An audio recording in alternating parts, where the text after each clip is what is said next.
it. And this the guy also gave us the Federal Reserve, World War One, and federal income tax. Wonderful guy. Yeah. Princeton. As I say, Harvard, Princeton, Yale, bullets, bombs, and banks, you know? Yeah. It's one big club and you ain't in it, like George Carlin said. And I add one more thing, because you and I are both New Yorkers at heart. This book here, Manifesto, said that communism was coming in 2 stages. Stage 1 happened in 1930, when the Frankfurt School of Germany sent teachers to Columbia University Teachers College. And that's when the rioting on campuses started. You remember that? But in the 60s, Columbia was one of the first schools that rioted. And so I'm at school in New York. I'm in an academy. I'm walking around in military uniforms. I go, what's happening to America? So that was 1930. And so Dennis Prager calls Columbia University something. He hates them. It started in education. And so that's why Capitalist Manifesto, I go after the National Education Association, or what Forbes calls the National Extortion Association, because all they do is take our money and program our kids to be TikTok dancers. Oh my God. Gotta be kidding me. No, it's gone down terribly.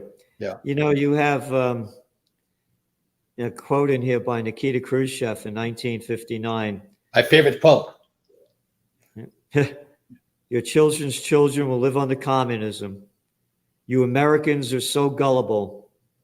No, you won't accept communism outright, but we will keep feeding you small doses of socialism until you finally wake up and find you already have communism. We will not have to fight you. We will so weaken your economy until you fall like overripe fruit into our hands. Gerald, thank you for reading that. The whole Capitalist Manifesto is a simple book to read, because we've been warned since 1848, when this book was written. We've been warned. We have been warned, but nobody listens because the education system is controlled by academic elites. Yeah. Or Marxist. So that's why I wrote Capitalist Manifesto, is it gives you ammunition to fight back with. As I said, as Peterson says, if you think tough men are dangerous, wait until you see what weak men are capable of. There's nobody weaker than a school teacher. They got no money. They got no power. They're horrible. My whole family are school teachers. I'm speaking against them. When I read this book here, Communist Manifesto, I realized my family, they're all good people. They're Marxists. They believe in taxation. They believe in the abolition of private property. They think the rich are evil, and they all belong in labor unions. And that's what one of my top trends for 2022 is unionization, and it's happening. More and more, they're unionizing. Because they're weak people. And please remember, they're not bad people. My mother and father and my brothers and sisters, all my friends who are school teachers, they're good people. But like I said, economics is kind of a religion. So Marxism a religion, capitalism, socialism a religion. Just like there's Catholic, Christian, Buddhist, and they all have the different philosophies. So this guy Jordan Peterson was a school teacher, a professor in Canada, and they kicked him out. They did him a favor. Now he's a fucking multimillionaire because he's the hottest podcaster going. He's an influencer in the TikTok world. You know what I mean? So I'm saying. So now we see this going down. Again, my greatest concern, as I said to me, is World War III. Yes. I believe it's already started. The cover of our Trends Journal, by the way, on February 22nd, 2 days before Russia invaded Ukraine, it said COVID war, Ukraine war, World war. Right. There it is. There it is. Yeah. And so that's my great concern. And because when all else fails, they take you to war. Yeah.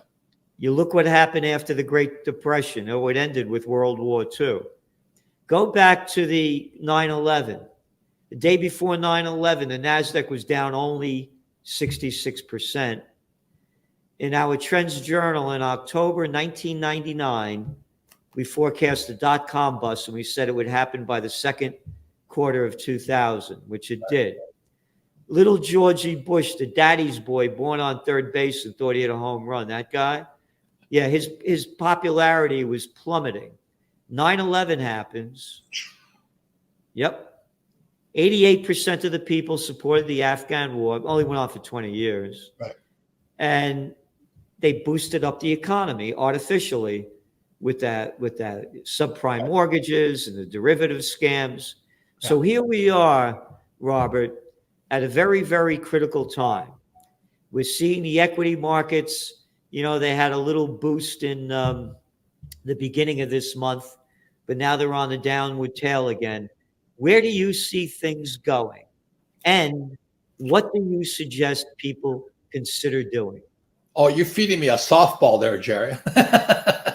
But the reason I love your publication, the Trends Journal, is because that's what we're supposed to study.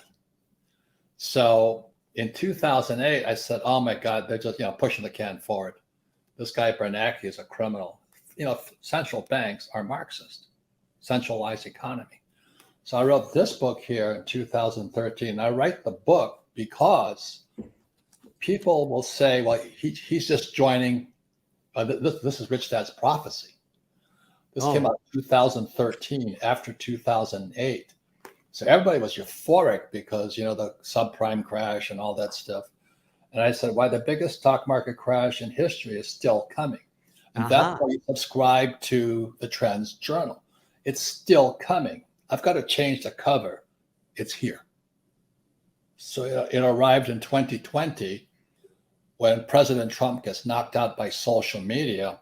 And as Jordan Peterson says, if you think tough men are dangerous, wait until you see what weak men can do. It's a trend.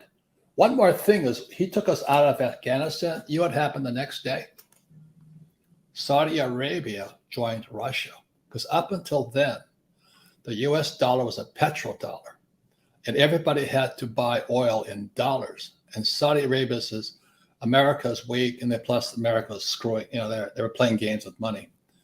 So right after we abandoned Afghanistan, just check history. Saudi Arabia joined Russia. They're called the BRICS today: Brazil, Russia, India, China, South Africa. So the BRICS now have their new currency called a gold-backed CB, central bank crypto yuan, gold-backed. And so the BRICS are 70% of the world population. And when they shift to the gold-backed yuan, they're going to wipe out the dollar, which America is, as saying in Hawaii, aloha, because the dollar's going to go. So that's why I wrote this book, and I can prove I wrote it because it's in book 2013. Wow. So that's why, Gerald, your publication, The Trends, is vital. If you're reading the New York Times, I don't know where you are, man. I mean, you must be in La La Land. The 1619 Project, what a bunch of bullshit that is. Yep. America is not systemically